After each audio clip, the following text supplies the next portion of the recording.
অনুব্রত মণ্ডলের গ্রেফতারির দাবিতে বিধাননগরে বিক্ষোভ কর্মসূচি ছিল বিজেপির, আর সেখানে প্রকাশ্যে বিজেপির অন্তর্কলহ দেখা গেল বিজেপির দুই পক্ষের গোলমালে বাতিল দলেরই কর্মসূচি। কিভাবে দেখছেন বিষয়টি?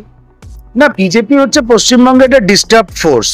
ওদের তিনটে লবি আছে, একটা দিলীপ ঘোষ, একটা শুভেন্দু অধিকারী, আর একটা সুকান্ত মজুমদার।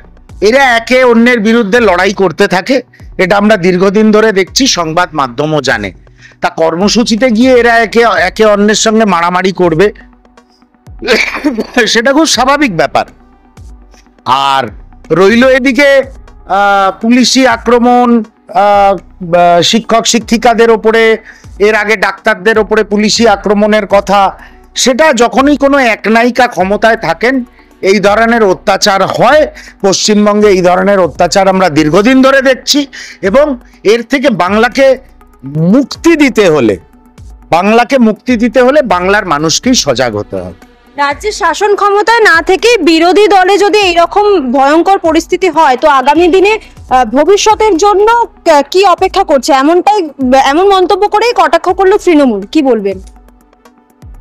না, দেখুন, বিরোধী রাজনীতি বা বিরোধী পরিসরে ভারতীয় জনতা পার্টি নিশ্চয়ই 2021 সালে উঠে এসেছিল। নির্বাচনের পরে 77 জন বিধায়ক যোগদান করেছিলেন। তারপরে আমরা দেখেছি সেই বিধায়ক সংখ্যা এখন 50-এর নিচে চলে গেছে।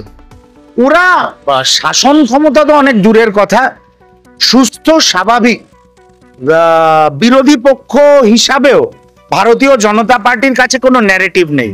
ভারতীয় জনতা পার্টি কখনো চাকরি, মাথার ছাদ, পেটের ভাত নিয়ে বলে না, সবসময় হিন্দু মুসলমান নিয়ে ওরা রাজনীতি করেন।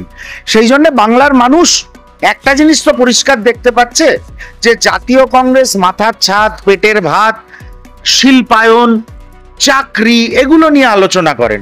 সেই জন্যে আগামী দিনে বাংলার শাসন ক্ষমতাতে যদি একমাত্র ভায়াবল অল্টারনেটিভ কেউ হয়ে থাকে সেটা হচ্ছে জাতীয় কংগ্রেস। সেই জন্য বিজেপির এখানে না শাসন ক্ষমতায় না প্রধান বিরোধী পরিসরে আগামী দিনে মানুষ কোনো জায়গা দেবে বলে আমার মনে হয় না। বিজেপির গোষ্ঠীদ্বন্দ্বে কি জরাজীর্ণ অবস্থা? হ্যাঁ, অবশ্যই তো জরাজীর্ণ অবস্থা। আপনারাই তো বলছেন, আমি তো বলছি না। বাংলার মানুষ দেখছে, সংবাদ মাধ্যম দেখছে, জরাজীর্ণ অবস্থা বিজেপির। এবং এই বিজেপিকে শাসন ক্ষমতা তো অনেক দূরের কথা, বিরোধী পরিসরেও বাংলার মানুষ আগামী দিনে আর কোনো ঠাঁই দেবে না। দল হিসেবে কি আরো বেশি কড়া পদক্ষেপ নেওয়ার উচিত ছিল বিজেপির? না, কড়া পদক্ষেপ তো ওরা নিচ্ছে। সেটা কিসে নিচ্ছে? হিন্দু মুসলমান সাম্প্রদায়িকতা। আপনি প্রধান বিরোধী দল হিসাবে কখন সফল? যখন সরকারের দুর্নীতির দিকে আঙুল তুলবেন, আগামী দিনের শিল্পের পরিকাঠামো সরকার কেন করছে না সেদিকে আঙুল তুলবেন, শিল্পায়নের জন্য আন্দোলন করবেন, লেখাপড়া, মাথার ছাদ এগুলো নিয়ে আন্দোলন করবেন।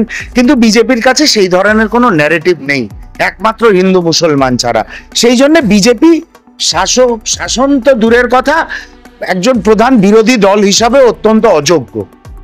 আমরা দেখলাম যে প্রধানমন্ত্রীর সভায় ডাক পাননি দিলীপ ঘোষ, এবং ফের অমিত শাহ সভাতেও তিনি ডাক পাননি। সেই দিনই কিন্তু আরএসএস এর একটি কর্মসূচিতে উপস্থিত ছিলেন দিলীপ ঘোষ। তাহলে কি রাজনৈতিক মহলে জল্পনা যে ঘরের পুরনো ছেলেকে আবার ঘরে ফিরিয়ে নিতে চাইছে আরএসএস? কি বলবেন? দেখুন, এই বিষয়ে আমি কিছু বলতে পারবো না। এটা ভারতীয় জনতা পার্টি এবং আরএসএস এর অভ্যন্তরীণ বিষয়।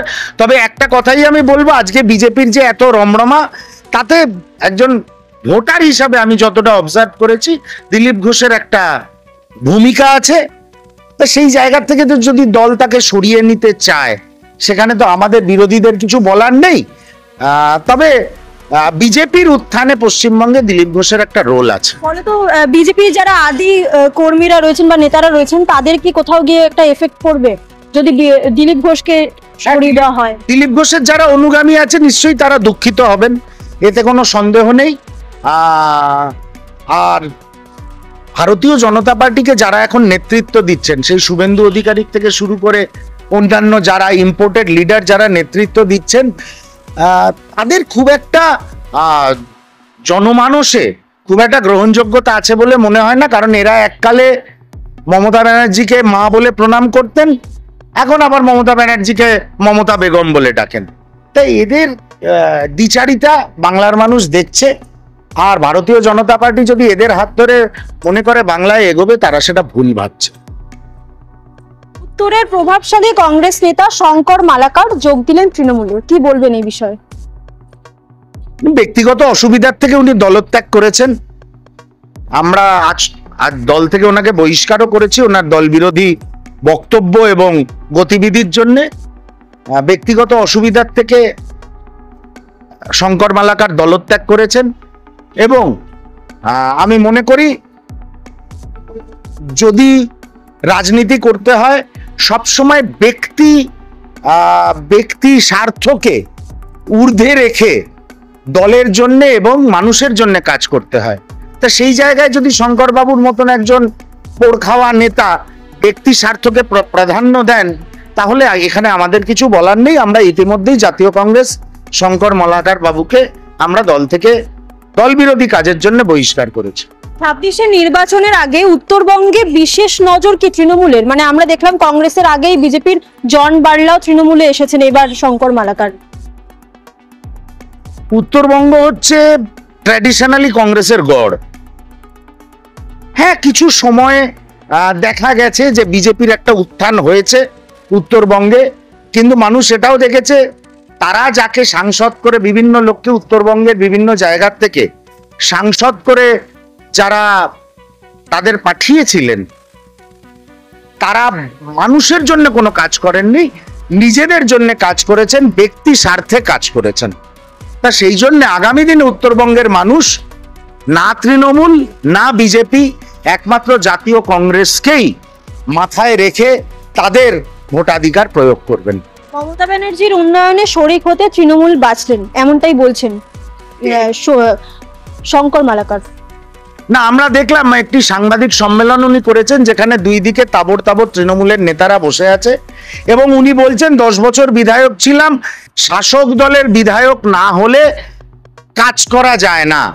তাহলে উনি কি এটা প্রমাণ করে দিলেন যারা বিরোধী দলের বিধায়ক বিধানসভায় নির্বাচিত হন, তাদের রাজ্য সরকার সহযোগিতা করে না, তাদের অঞ্চলে তাদের কাজ করতে দেয় না? সেই সিলমোহর কি তৃণমূলে যাওয়ার আগেই শঙ্কর মালাকার দিয়ে গেলেন? এটা শুধু শঙ্কর মালাকারকে প্রশ্ন নয়, এটা তৃণমূল কংগ্রেসকেও প্রশ্ন। 26 নির্বাচনে কংগ্রেসের কি কোনো সম্ভাবনাই রইল না? শুধু শঙ্কর মালাকার চলে গেল বলে এই ধরনের অ্যাবসার্ড কথার কোনো উত্তর হয় না। এটুকু বলতে পারি, বাংলার মানুষ তৃণমূলের দুর্নীতি এবং বিজেপির বিনাশকারী অর্থনীতি এবং সাম্প্রদায়িকতা লক্ষ্য করেছে। আগামী দিনে 2026-এ সেই সব কথা মাথায় রেখেই তারা তাদের ভোটাধিকার প্রয়োগ করবেন।